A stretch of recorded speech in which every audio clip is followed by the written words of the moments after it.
are back, par usual. And this is the part 1 of the Skunk Beer Challenge. I told you, we showed you the box from the Fresh Market that Spencer bought some 10 years ago. Yeah. This is the spot, and I have left the dust on the actual, I don't know if you can see that in the camera. There is dust, literal. You can see my little, you see that little... This is the Spaten. The one from Munich. It's a German beer. So we're going to see, it's a malt liquor. I gave it a little sniff, and it's... Does it smell? It's got some stink to it. I don't know if that's natural for the beer itself. I think, oh God, that stinks. It is, yeah. That does have a stink to it. So let's see if we can actually stomach this. All right, ready? Laugh away if you will. 1, 2, 3.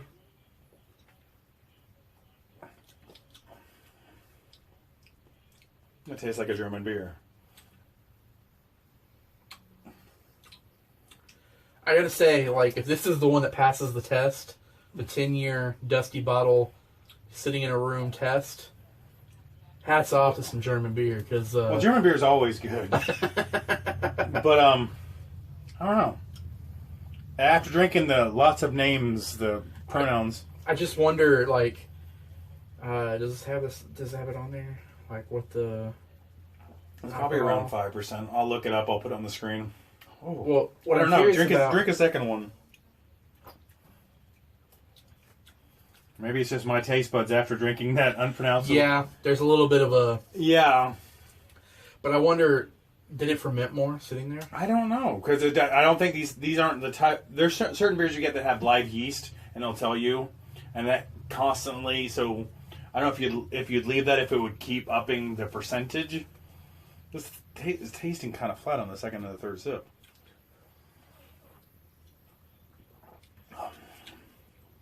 Yeah, see? Mm-hmm. Oh, there it is. There's the... I don't think this is passing the skunk test. Oh, there it is.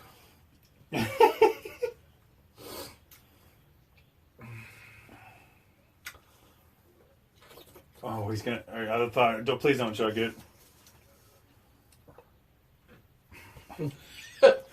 That hit the gag reflex. That was... Oh. Anyways, we were praising the German beer, and I don't think we're going to. I don't know if we can finish the 10-year-old spot. Oh. Well, thank you for trying. There might be some stuff in there that might need to pass that on for some new antibiotics or something. Oh, yeah. It's like it had taste on the top part. Yeah. And then like you're doing it, it's kind of like watering or something. It's like... I wonder if down to the bottom it's just got... Well, I see... A worm? No. But it looks like the fermentation or... It looks a little cloudy down towards the bottom. I bottom. guess that's one thing when I poured a Budweiser into it, they usually praise how clear it is. I'm like, I see stuff. It's like with microbrewery, if you pour it into an actual glass, you can see it's a small brew. Yeah. And you can see all, yeast or fermentation or anything in there. The hops, maybe. Yeah. I don't think this passes the test, but we tried. How about that? Yeah. We got 4 more to go. So yeah, 4. 5, yeah. Or, yeah, whatever. It was 10 beers, so... 4 more to go. Yeah. Cheers and have a good night. We'll put well, real quick. We'll put the other 4 up, and if you will, vote on which one we should do next. What?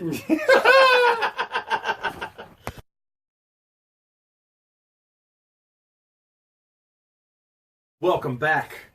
And I'm just going to delve a little bit into the thought process of the BrewPill. There isn't one. We like to find stuff that we haven't had. And Spencer picked this up. I want to read this to see if I can. But we like to talk about various crap. A lot of fandoms, a lot of different...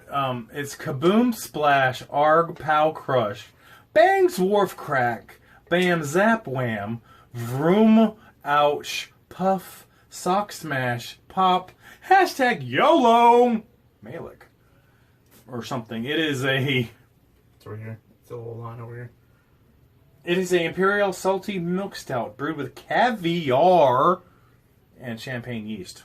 Hey, but this is the simplicity to the brew pill. Is you find something you like, which is beer. You throw in the other stuff you like, which is different various fandoms, and you have the brew pill. It smells almost like the last one. Yeah, it tastes almost like you can smell the salt. It's got a little bit more of the milky part than the stout. It's got a little zing. A little zing. So, I'm going to ask you, have you seen Welcome to the Spider-Verse? No, I have not. I know it's on Netflix, and I've been meaning to get to it, but I just haven't.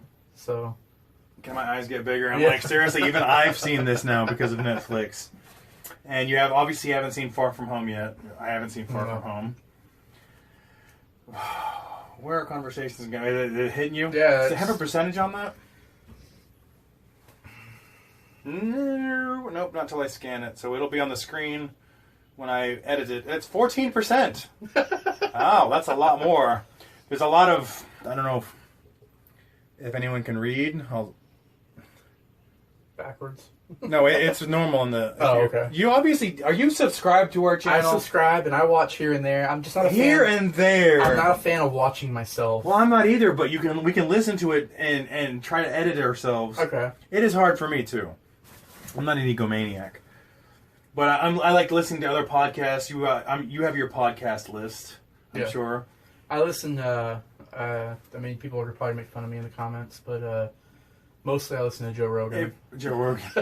A lot of people listen to Joe Rogan. I have my boss is like he listens to him. I said, "You listen to him? What do you listen to him on?" He goes, "YouTube." That's where I watch him. Are you listening to or watching him? Well, see what I do is he in studio? He is in studio. Yeah. What I do is I'll turn on the YouTube and it shows him and the guest and they're talking in their little studio or whatever. Yes. Which is really cool. Something we need to look at, because it's a table. I do.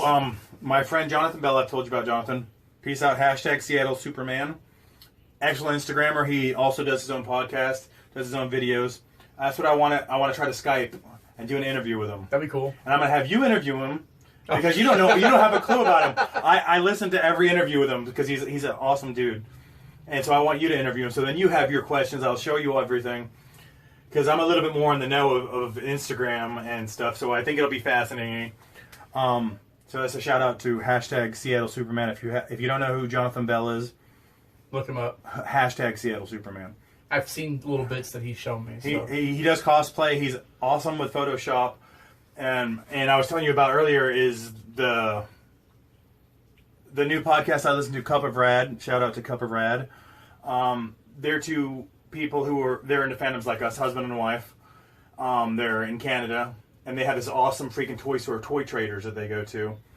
Which Kevin Smith, they said that's what they told me. They said Kevin Smith actually does videos out of this toy trade. It's a huge old Toys R Us building or something. I don't really know, but they show all these hot toys and Nika toys and they're freaking awesome, and it's a cool thing I got to get you into too, because you're into the fandoms like I am. Yeah.